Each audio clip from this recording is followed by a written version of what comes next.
திரு ரமேஷ் சேதுராமன், கடந்த காலங்களில் ஜிஎஸ்டி கொண்டு வந்தப்ப தமிழ்நாடு தான் பாதிக்கப்பட்டது. டேர்ம்ஸ் ஆஃப் ரெஃபரன்ஸில் 2011 எடுக்கும்போது, சென்சஸ் எடுக்கும்போது தமிழ்நாடு பாதிக்கப்படும், அதனால் 5 வருஷத்துக்கு நாங்கள் இழப்பீடு தரும் ஜிஎஸ்டியில் சொன்னீங்க. இதுலேயும் 15th ஃபினான்ஸ் கமிஷனும் 16th ஃபினான்ஸ் கமிஷனும் தமிழ்நாட்டுக்கு தான் பாதிப்பை ஏற்படுத்துச்சு. அதான் யதார்த்தமாக தமிழ்நாடு அரசு சொல்கிறாங்க.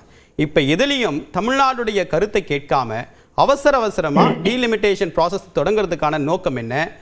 காஷ்மீர் விவகாரத்தில் காலையில் அவசரமாக அதை அமெண்ட்மெண்ட்டை டேபிள் பண்ண மத்திய அரசு அதே அணுகுமுறையை இப்பயும் கையாளுறாங்களா?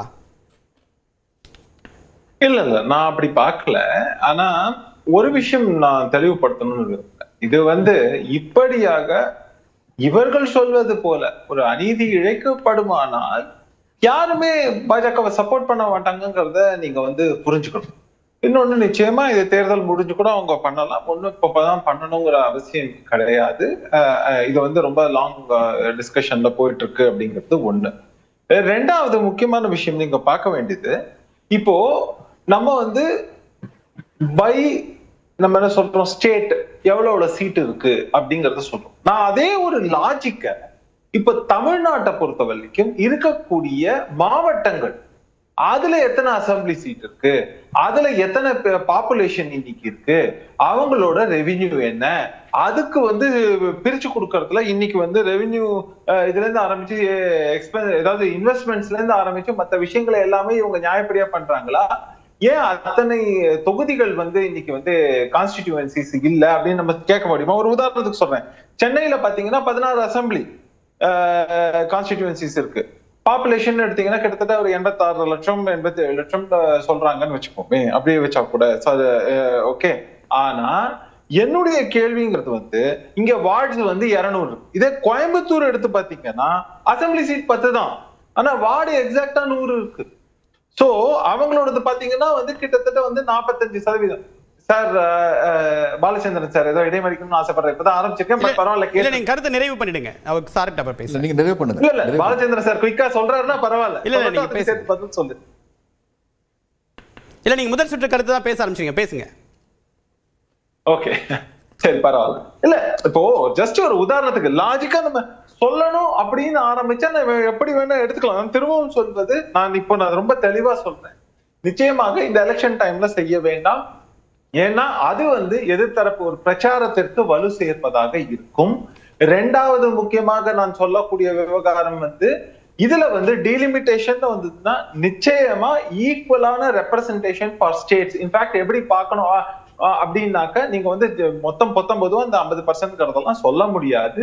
இதையெல்லாம் கவனத்தில் வைத்துக் கொண்டுதான் இது செய்யப்பட வேண்டும். இப்படியாக இல்லை என்னும் பட்சத்தில் நாளைக்கு நிச்சயமா இது பேக் ஃபயர் ஆகும். இது பாஜகவிற்கும் தெரியும் அப்படிங்கிறது என்னுடைய தாழ்மையான கருத்து. அப்படி செய்யாத பட்சத்தில் அவர்களே இந்த நாட்டிற்குள் ஒரு பிரச்சனையை கிளப்புவது போல அமைந்து விடும் அப்படிங்கிறதும் அவங்களுக்கு புரியும். இல்லைன்னா தேசிய அளவில் ஒரு மிகப்பெரிய பிரச்சனையாக மாறும் நிச்சயமா சவுத்துல. ரமேஷ், சவுத்தோடைய ஒரு எதிர்வினை நமக்கு அவசியமற்றது. இந்த மசோதா சட்ட திருத்தம் நிறைவேறக்கூடிய பட்சத்தில் 600 என்ற எண்ணிக்கையில் 60-70 விழுக்காடு பெற்றாலே நம்ம பெரும்பான்மை பெற்றுவிட முடியும். எனவே சவுத்துடைய டிசன்ட் வாய்ஸ் அப்படின்றது முழுமையாக எப்போதுமே வருங்காலத்தில் மட்டுப்படுத்துறதுக்கான காம்ப்ரமைஸை இப்பவே பண்ணிடுச்சா? இனிமேல் சவுத்தன் மேல கைப்பற்றவே முடியாது, ஜெயிக்கவே முடியாது, 600 என்ற எண்ணிக்கையே நமக்கு போதும் அப்படின்றதுடைய வெளிப்பாடு தான் இதுவா? இல்ல அப்படி சொல்ல முடியாது. இப்போ பாஜக இந்த மாநிலத்தில் வளர வேண்டும் என்று ஆசைப்படும் ஒரு கட்சியாக இருக்கும் பட்சத்துல நாளைக்கு இந்த கட்சி இந்த மாநிலத்துல வீக்கா இருக்கணும்னு ஆசைப்படுவாங்களாங்கிற ஒரு கேள்வி இருக்குல்ல, ஒண்ணு. ரெண்டாவது விஷயம் பாருங்க, இன்னைக்கே நீங்க எடுத்தீங்கன்னா Hindi speaking states, Hindi official லாங்குவேஜாக கொண்ட மாநிலங்கள், அதே மாதிரி நான் ஹிந்தி ஸ்பீக்கிங் ஸ்டேட்ஸ்னு எடுத்தீங்கன்னா நமக்கு இருக்கக்கூடிய மொத்தமான எம்பிஸ்ல பாத்தீங்கன்னா இந்த பக்கம் 270 270 பிளஸ் அந்த மாதிரியாக கொண்டு போய் நீங்க வைக்கிறீங்கன்னாக்க இந்த நம்பர் ஸ்பிளிட்டே நீங்க பாத்தீங்கன்னாக்க ஒரு கிட்டத்தட்ட ஒரு பேலன்ஸ் 50% அப்படிங்கிற அளவு பிளஸ் ஆர் மைனஸ் ஒரு 2-3% அளவுல தான் இருக்கு. அப்படின்னு இருக்கும்போது இதே பேலன்ஸை மெயின்டைன் பண்ண வேண்டிய கட்டாயம்ங்கிறது டெஃபினட்டா ஒரு மத்திய அரசு, ஒரு பொறுப்பான மத்திய அரசுக்கு இந்த பேலன்ஸை மெயின்டைன் பண்ண வேண்டிய கட்டாயம் நிச்சயமாக இருக்கும். அவங்க சும்மா பண்ண முடியாது. இன்னொன்னு மாநிலங்கள் எடுத்தோம்னா நம்ம கடந்த காலங்களில் பேசின மாநிலங்கள் அதுக்கப்புறம் நீங்க பாத்தீங்கன்னா நம்ம என்னென்ன புதிதாக மாநிலங்கள் உருவானதையும் நம்ம பார்த்திருக்கோம். இப்ப லேட்டஸ்ட் இதுல சொல்லணும்னா நம்ம வந்து தெலுங்கானா, ஆந்திரால இருந்து பிரிஞ்ச தெலுங்கானா ஒரு எக்ஸாம்பிள் சொல்லலாம். அதே மாதிரி கடந்த காலங்கள்ல ஜார்க்கண்ட் சொல்லலாம், உத்தராகண்ட் சொல்லலாம்.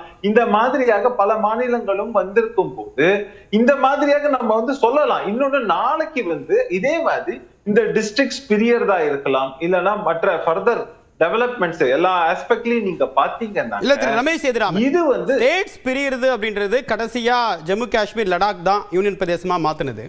ஆனா இவங்களுடைய கடந்த காலங்களில் அவங்களுக்கு அதே பொலிட்டிக்கல் வெயிட்டேஜ் இருந்திருந்தா, மற்ற மாநிலங்களுக்கு ஜிஎஸ்ல இருக்கக்கூடிய மதிப்பின் அளவுக்கு இருந்திருந்தா, யூனியன் பிரதேசங்கள் பிரிக்கப்படும் போதும் மாநில அந்தஸ்து பறிக்கப்பட்ட போதும் அவங்களுடைய குரலுக்கு வலு இருந்திருக்கும். ஆனா எண்ணிக்கை, அரசியல் ரீதியாக கொடுத்திருக்கக்கூடிய பிரதிநிதித்துவம் அப்படின்றது அவங்களுடைய குரலை கேட்காமலே போயிடுச்சு. அதே மாதிரி தான் இந்த எண்ணிக்கை குறையக்கூடிய பட்சத்தில் நமக்கு எந்த விதமான நலனும் பாதிப்பும் இல்லை அப்படின்றத பாஜக புரிஞ்சுக்கிச்சு. அதனால தான் இந்த நேரத்தில் டீலிமிட்டேஷன் கமிஷனை ஃபார்ம் பண்ணி அந்த ரெக்கமெண்டேஷனை டேபிள் பண்ணிட்டோம் அப்படின்னா யாராலும் எந்த மாற்றமும் பண்ண முடியாது அப்படின்றது தான் யதார்த்தம். அதனால தான் பாஜக இவ்வளவு அதிரடியான இங்கே வந்து வீழ்ச்சி இருந்தாலும் இந்த முயற்சி எடுக்கிறதுக்கான காரணமா? இல்ல, அப்படி திரும்பவும் நான் சொல்றேன், நீங்க நினைக்கிறீங்க இதுல வந்து நம்மளோட டெமோக்ரஸி வந்து நீங்க ரொம்ப அண்டர்மைன் பண்ற மாதிரி இந்த லாஜிக் வச்சு பேசினோம்னா இருக்கும் அப்படிங்கிறது என்னுடைய தாழ்மையான கருத்து. ஏன்னா நிச்சயமா தட் வில் கெட் சேலஞ்ச். அப்படி செய்யப்பட்டாங்கன்னா ரொம்ப சிம்பிளா பண்ணிட்டு போக முடியாதுங்கிறது தான். இன்னொன்னு நான் என்ன கேட்கிறேன், நீங்க ஒரு தனி மாநிலம் அந்த தனி மாநிலத்தோட இது வீக்னஸ் அப்படின்னாக்க நான் என்ன கேட்கிறேன், இன்னைக்கு எல்லாம் தேசிய அளவுல கூட ஒரு இருதரவு அரசியல் தான் நடக்குதுங்கிறது பார்க்கணும். இருதுருவ அரசியல் அப்படின்னு நீங்க எடுத்தீங்கன்னாக்க ஒரு பக்கம் பாஜக, இப்ப நம்ம ஸ்டேட்ல எப்படி பாக்குறோம், திமுக கூட்டணி அதிமுக கூட்டணி பாக்குற மாதிரி நேஷனல் லெவல்ல பாஜக கூட்டணி ஒரு பக்கமும் என்டிஏ இந்த பக்கம் சொல்றோம், அந்த பக்கம் வந்து ஐஎன்டிஏ அலையன்ஸ் அதை சொல்றோம். இப்படி சொல்லும் போது அந்த மாநிலத்தையும் தாண்டி அப்ப அவங்க கூட்டணியில இருக்க மத்தவங்க யாருமே இதுக்கு வந்து வாய்ஸ் கொடுக்க மாட்டாங்களா? இப்ப நம்ம சவுத்துன்னு எடுத்தோம்னாலே நிச்சயமா கர்நாடகான்னு எடுத்தா ஓகே, பாஜக ஒருவேளை ஆண்டால் அவங்க வாய் திறக்க மாட்டாங்கன்னு சொல்ல. இன்னைக்கு இருக்கக்கூடிய சிச்சுவேஷன் என்னங்கிற கேள்வி இருக்கு இல்லையா? அப்ப காங்கிரஸ் கேள்வி கேட்காதா? கேரளான்னு எடுத்தோம்னா கம்யூனிஸ்டோ இல்லைன்னா காங்கிரஸ் கூட்டணியோ இவங்க தான் அறுதி பெரும்பான்மையோட வருவாங்கிற மாதிரியான ஒரு யூசுவல் நிலைமை இருக்கு அப்படின்னாக்கா அவங்க கேள்வி கேட்க மாட்டாங்களா? வெஸ்ட் பெங்கால்ல ஆளுங்கட்சி எதிர்கட்சி எப்படியாக இருந்தாலும் சரி, இன்னி வரைக்கும் ஆளுங்கட்சியா ஸ்ட்ராங்கா இருக்கக்கூடிய மமதா அவங்க கட்சி கேள்வி கேட்க மாட்டாங்களா? அதை வச்சு அந்த மாநிலங்கள் பிரதான எதிர்கட்சியா இருக்கக்கூடிய காங்கிரஸ் முன்னாள் தலைவர் சோனியா காந்தியை கேள்வி எழுப்பியிருக்காங்க. அதுக்கு பாஜக தரப்புல எந்த விதமான பதிலும் நேரடியா இல்லை அப்படின்றதான் நேற்று வரைக்கும் ஒரு நிலவரம். திரு பாலச்சந்திரன் சார், நீங்க குறுக்கிட விரும்புனீங்க, சுருக்கமா 2 நிமிஷங்க. முதல்ல வந்து திரு ரமேஷ் சேதுராமன் வந்து ஒரு கேள்வி கேட்டாங்க, தமிழ்நாடு டிஸ்ட்ரிக்டோடைய இதெல்லாம் வந்து பேலன்ஸா இருக்கா, அதை பத்தி என்ன நடவடிக்கை எடுத்திருக்காங்கன்னு. இது நடவடிக்கை எடுக்க வேண்டியது மாநில அரசு கிடையாது. அதுக்கப்புறம் பார்லிமெண்ட்ரி கான்ஸ்டிடுவன்சி 542 சொல்லி 1971 1996 பண்ணும்போது அப்படிப்பட்ட கட்டுப்பாடு மாநில சட்டமன்றங்களுக்கு விதிக்கப்படவில்லை. அதனால டீலிமிட்டேஷன் கமிஷன் வந்து அவங்களுடைய எண்ணிக்கையை கூட்டலாம். இதனுடைய பொறுப்பு வந்து டீலிமிட்டேஷன் கமிஷனை சேர்ந்தது. இது நம்பர் 1. நம்பர் 2, ரொம்ப முக்கியமான பாயிண்ட், வேர்ல்டு பாப்புலேஷன். இவங்க பல விஷயங்கள் வந்து பிஜேபி வந்து மறைக்கிறாங்க. உலகத்துடைய பாப்புலேஷன் இன்னைக்கு 9 பில்லியனா இருக்கு, ஏறக்குறைய 900 கோடியா இருக்கு. உலகத்து அளவுல பாப்புலேஷன் குறைஞ்சிக்கிட்டே போகுது. இன்னொரு 30 அல்லது 50 வருஷத்துல இது 6 பில்லியன் 600 கோடி ஆயிரும். அப்படின்னு சொல்லி பார்க்கும்போது இந்த 850 தேவை கிடையாது. இன்னொன்று முக்கியமான விஷயம், 542 எம்பி இருக்கும்போதே ஒரு எம்பிக்கு ஒரு வருஷத்துல மொத்தம் 12 நிமிஷம் கூட தன்னுடைய கான்ஸ்டிடுவன்சி பத்தி பேசுறதுக்கு டைம் கிடைக்கிறது இல்ல. இப்ப இவங்க 850 ஆக்குறாங்கன்னா யார் என்ன பேச முடியும் அப்படிங்கிறது ரொம்ப முக்கியமான கேள்வி. அடுத்து ஒரு கேள்வி கேட்டீங்க, 50-60 நிலைமைக்கு போகும்னு சொன்னாரே முதலமைச்சர், அதுக்கு என்ன அர்த்தம்னு. அப்படி 50-60 நிலைமைக்கு திமுக போகும் அப்படின்னு அவர் சொன்னதுக்கு என்ன அர்த்தம்னா, இது திமுகவுடைய போராட்டமாக இருக்காது, இது மக்களுடைய போராட்டமாக இருக்கும். மேத்தா வந்து சொன்னாரு, புரட்சி அலைகள் பொங்கி வருகையில் புல்லின் நுனியும் புதுமை சிலிர்க்கும், புல்லாங்குழலும் புரட்சி வெடிக்கும். அது மாதிரி ரமேஷ் சேதுராமன் போன்ற நேர்மையான சிந்தனையாளர்கள் அத்தனை பேரும் திமுகவுடைய காலை ஏத்துக்கிட்டு இதுக்கு போராடுவாங்க. அந்த மாதிரி நிலைமையெல்லாம் நம்ம உருவாக்க கூடாது. சரி.